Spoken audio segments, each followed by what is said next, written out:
over then. So, walk out from the back. Is that where you're coming? Okay. I'll do the same then. Sounds good.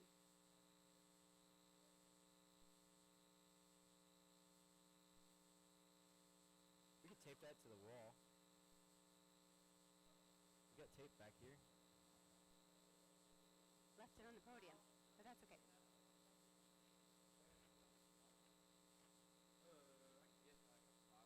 Water. Do you like one when you're out there? Oh, you got one. You like one? Oh, yeah.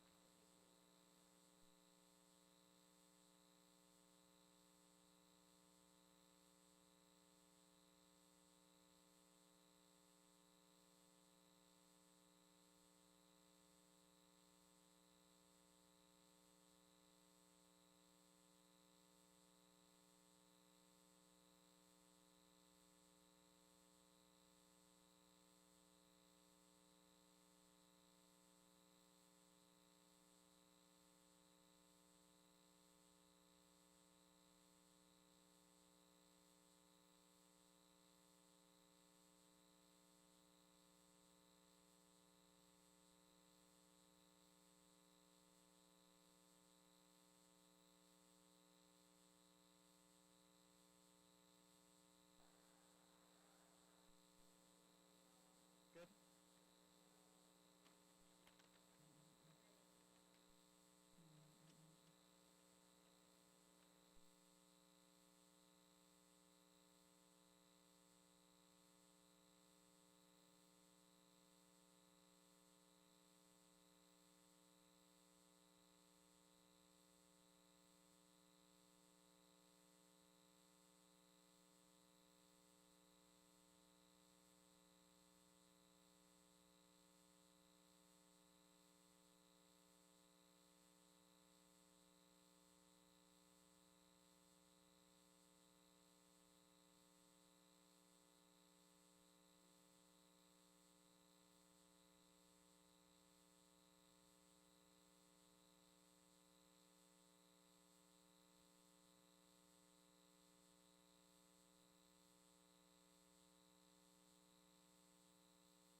Is it on? Cool.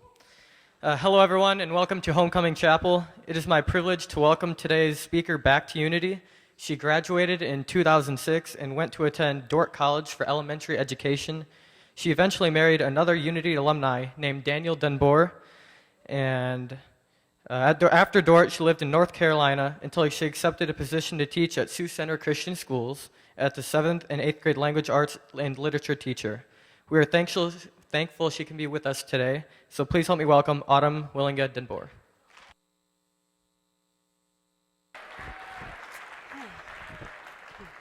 Thank you. Sorry. Hi. It's a wonderful mix of people out there. I've got some past students. I've got my brother. Wonderful. Group work.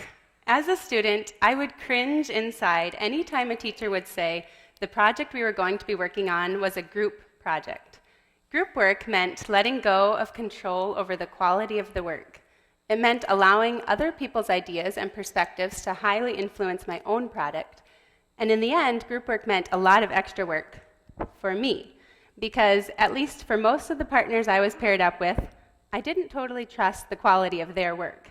So I would end up fixing up a lot of it after they thought it was already done, just so it would meet my expectations. I remember one group assignment at Unity in chemistry. The assignment had something to do with researching the history of the atom, and it was quite a large project. We were allowed to choose our groups for this project, which was usually the one thing that could make a group project go well. But this time, I let my friendships, and to be totally honest, my boyfriend's friendships, get the best of me, as I paired up with two of his friends. We had a great time working together, but I pretty much completed that project on my own. So I knew that it would be done well enough to get an A. I think they were pretty happy they had paired up with me. I saved them a lot of work. As a student, I always worked very hard, studied a lot, and probably went a little overboard, so that I would feel assured that I had done all I could to get an A. I wanted some sort of control over the outcome. After graduating from Unity, I went to Dordt. Going into my freshman year, my plan was to be a pre-med major. I always loved helping people, and I loved a mental challenge. So being a doctor sounded like a great idea. Soon after I started my first semester, taking biology and chemistry, I realized there was a flaw in my plan. I wasn't really that interested in any of the material that I was learning. I couldn't see how I would make it all the way through medical school if I didn't enjoy what I was spending hours studying. This mental shift left me feeling very vulnerable. I was freaked out that I didn't know what I wanted to major in. There was a lot at stake. If I didn't make a decision soon, I would end up spending a whole year taking only generals, and maybe that would mean I would have to stay at Dordt for 4.5 years instead of just 4 in order to get in all the classes I would need. That would mean paying for another semester. That wasn't really an option. If I made a decision but made the wrong decision, I would end up with a major that I wouldn't even use. What was the point of going to college if I didn't even use my major? I needed to figure this out so that I could make a plan for my future. I needed to know which direction my life would take so I could figure out the ways to make sure I would be successful. After consulting my mom, who always handled my minor freakouts with calm and steady advice, I used a very systematic plan to figure out which direction my life should take. I printed off a list of all the majors offered at Dordt, and I crossed off every one that sounded awful. Surprisingly enough, I ended up with only 2 left: teaching and accounting. Going into accounting made sense. I had always liked math, and being an accountant went very well with my logical, plan-based mind. But as the third oldest of 8 kids, and with a mom who was a teacher, becoming a teacher also made sense. After my first education class, I knew I had made the right choice. I loved it. It provided the mental challenge that I wanted and was a way that I would be able to help others. When the end of my 4 years at Dordt came, my husband Daniel was accepted to Duke Divinity School, so we made a big move east to Durham, North Carolina. This move was exciting, but it was also scary. I had never lived anywhere else but Orange City, and I was moving to the unknown. A new city, no family nearby, and a new job. No job. Very different. I tried my best to gain some control over life by sending out many applications, but the timing just wasn't right. So instead, I started looking for jobs as a nanny, and I was offered the first job I applied for. I didn't realize it at the time, but that job, taking care of 2 sweet little high-energy kids, was exactly what I needed. Not only did the family I work for provide a steady income for Daniel and I, as we survived on one income and paid for grad school, but they also acted like our family away from home. They showed us the love and warmth that we missed so much. They filled the gap that had been created when we moved away from Orange City, away from our family. In 2 short years, Daniel finished his time at Duke, and we were looking toward the next step in our life. We were unsure about where we should go next. Should we stay in North Carolina, where we had the comfort of at least one great job, a community we had grown to love, and friends we enjoyed being with? Or was it time for us to branch out again and make another change? We very nearly decided to stay in North Carolina when a position at Sioux Center Christian opened. The position was for 7th and 8th grade language arts. I couldn't not apply for this position. I had always wanted to be able to teach at a school like SCCS, and the grade level and subject were exactly what I was hoping for. I applied, was offered the position, and accepted it. Moving back to Orange City made a lot of sense for us. I loved growing up in a small town, and especially loved Orange City. I also loved growing up with a mom working as a teacher. It was so fun to have her at school, and I loved how she had summers off to be with us kids. Getting the job at SCCS seemed like the perfect sign that it was the right time in my life to start a family. It made sense to me, but I guess it wasn't God's timing, because I had to wait a whole year before getting pregnant with Harper. During that year, my patience and self-confidence was tested over and over again. My whole plan for life came to a screeching halt and was redirected each time I thought I might be pregnant and then soon discovered that I wasn't. I hated that everything was completely out of my control. The day I found out I was pregnant, everything started to click again. Life felt back on track. I was finally going to be what I had always wanted to be, a mom. My beautiful baby girl, Harper Rose, was born on March 21, 2014. Since that day, being a mom has taught me so many things about life. In some ways, life feels exactly the same, but in others, life has changed completely. My little Harper is now just about 2, which is still pretty little, but I'll be honest, she definitely controls things in our house. I may have the best intentions in the world to make sure she doesn't eat too much sugar or watch too much TV, but she knows exactly how to work things for her good. The other weekend, first thing in the morning, we sat down on the couch in the living room to play when she popped up, picked up the remote, and sweetly said, "Tiger?" She wanted to watch Daniel Tiger. Before I could reply, she struggled in her adorable way to climb onto the couch and snuggled in next to me. That little girl is good. She seems to know that I cannot resist those sweet snuggles. All of my good intentions about parenting went out the window, and I caved to my daughter's wishes. Even though it was first thing in the morning, we watched a Daniel Tiger. The desire to be in control, to be in charge of what happens, to plan things out so that we will know that the rest of this year or the next 5 years or the next 10 years will happen just the way we want them to, is a piece of life that feels unavoidable. The Bible is full of examples of people trying to plan their way out of their insecurity, to take control of their path and their surroundings, to secure their future. What's the first example of this that you think of? The story of the Tower of Babel comes to my mind. In Genesis 11, the descendants of Noah all spoke one language and were increasing in number. They decided to build a tower that reached the heavens to demonstrate their power and make a name for themselves so that they would not be scattered over the earth. They didn't want to be scattered because they knew that together they could accomplish great things. In a way, they were trying to replace God, to make a place for themselves in the heavens.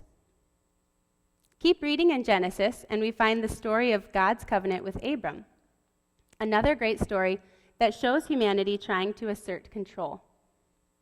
Do you remember God's covenant?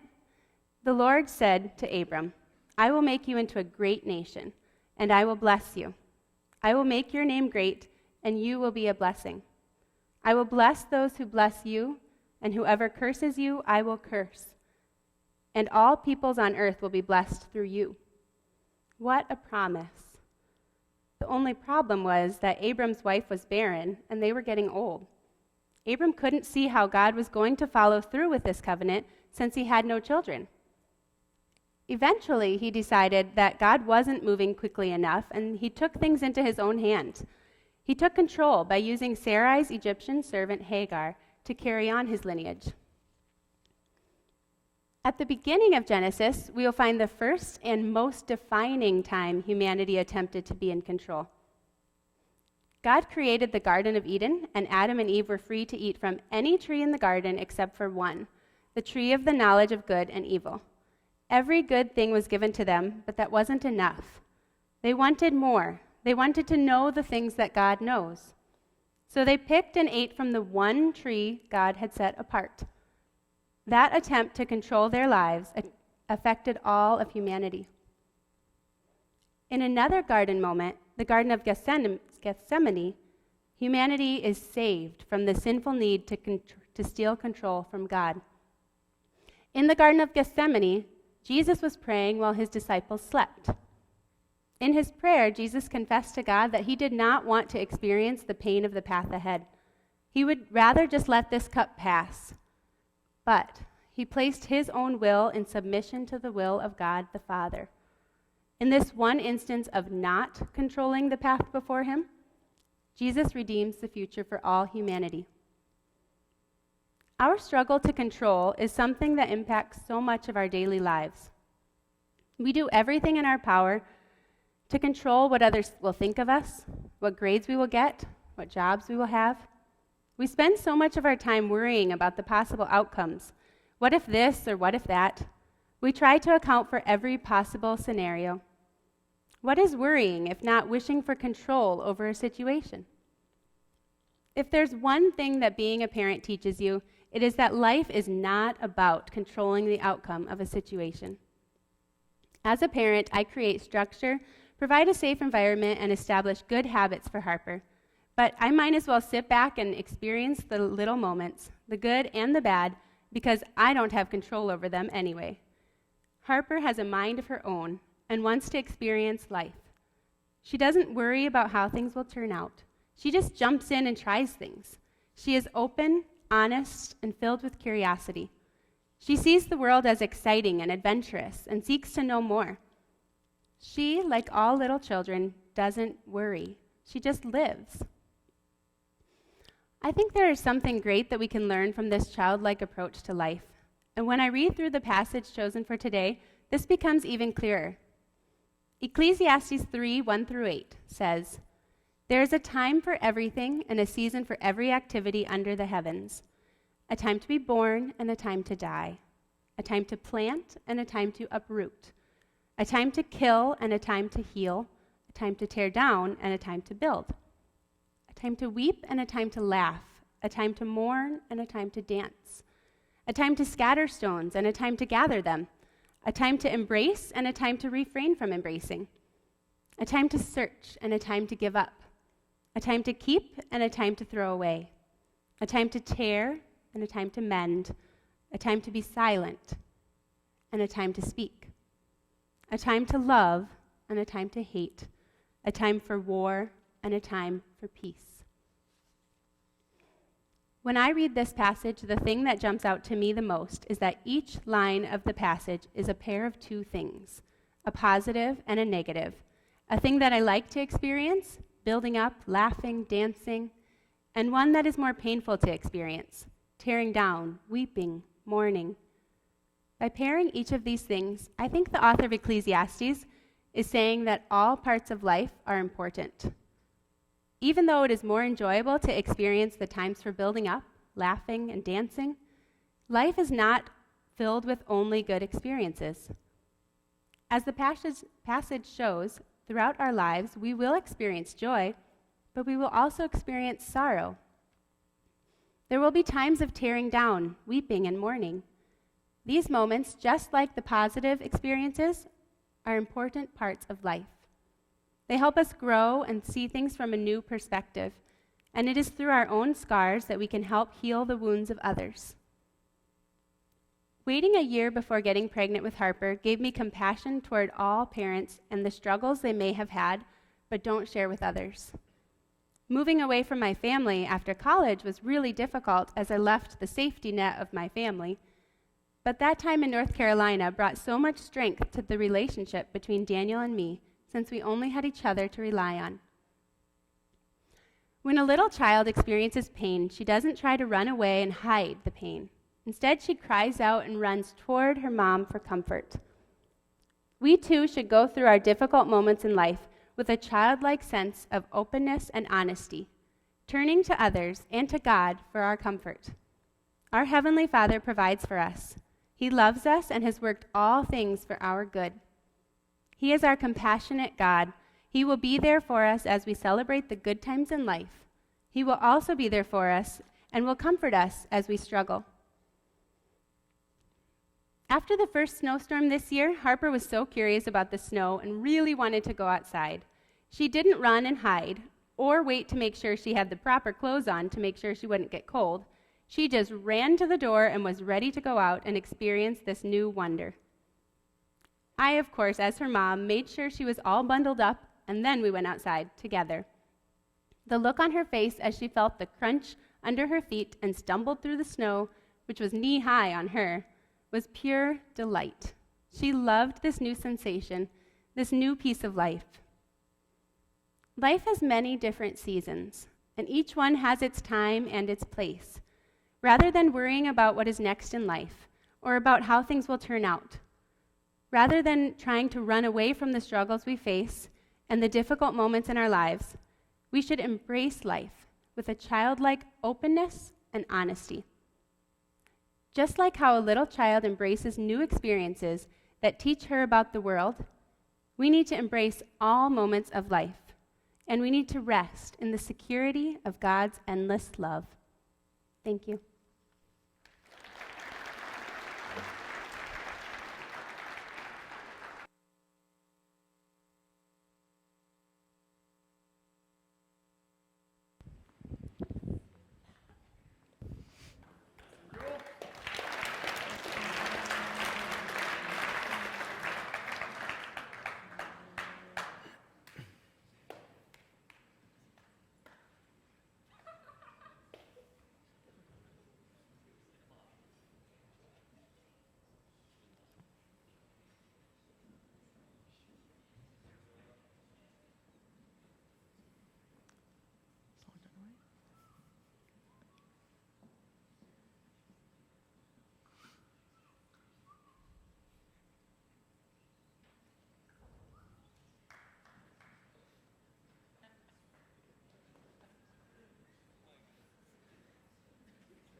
At this time, we will begin introducing all of the court members and all of the class representatives. Representing the class of 2019, Justine Malenke, daughter of Gary and Laura Malenke of Orange City, and Colin Cruz, son of Rob and Julia Cruz of Orange City.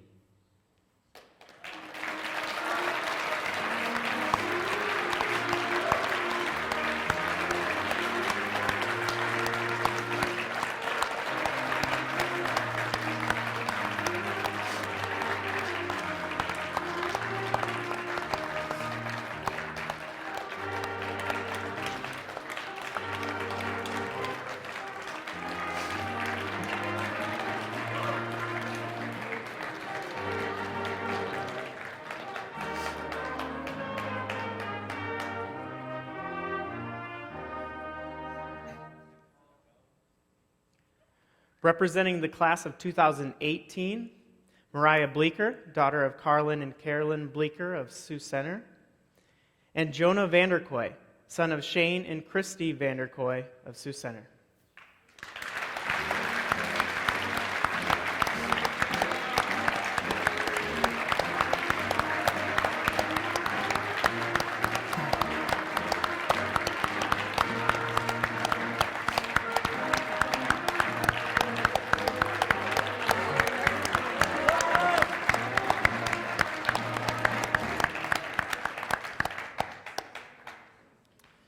Representing the class of 2017, Jordan Boss, daughter of Matthew and Terry Boss of Orange City, and Christopher DeGroat, son of Norlin and Julie DeGroat of Sioux Center.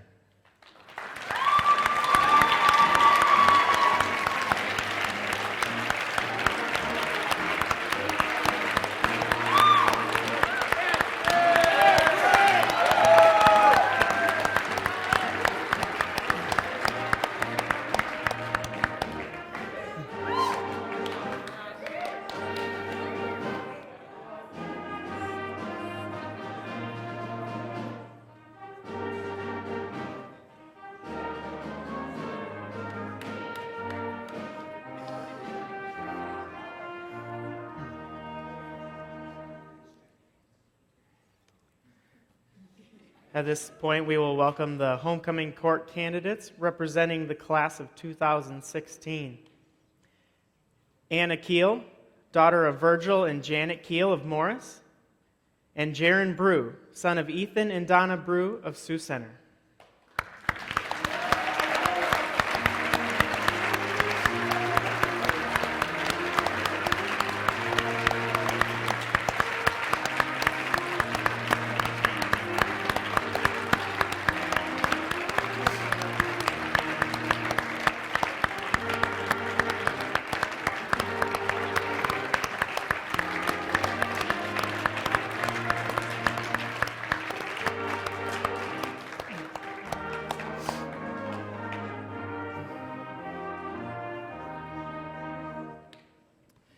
Haley Visser, daughter of Mick and Sherry Visser of Sioux Center, and Trenton Grunewig, son of Adri and Marla Grunewig of Orange City.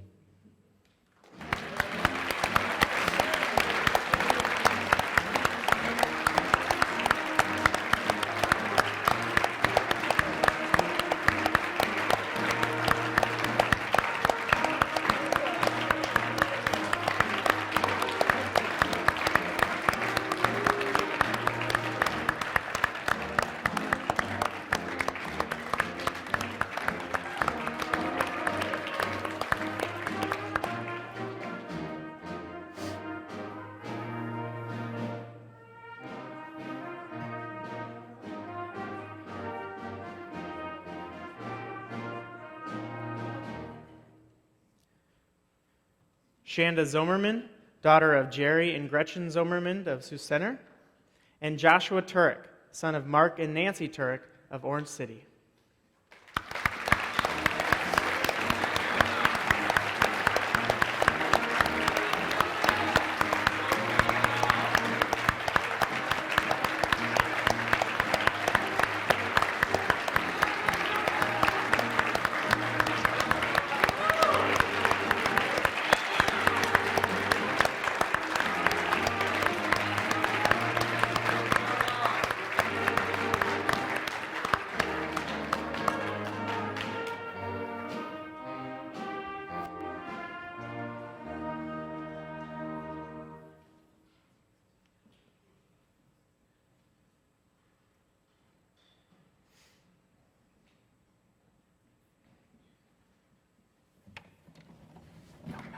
The states.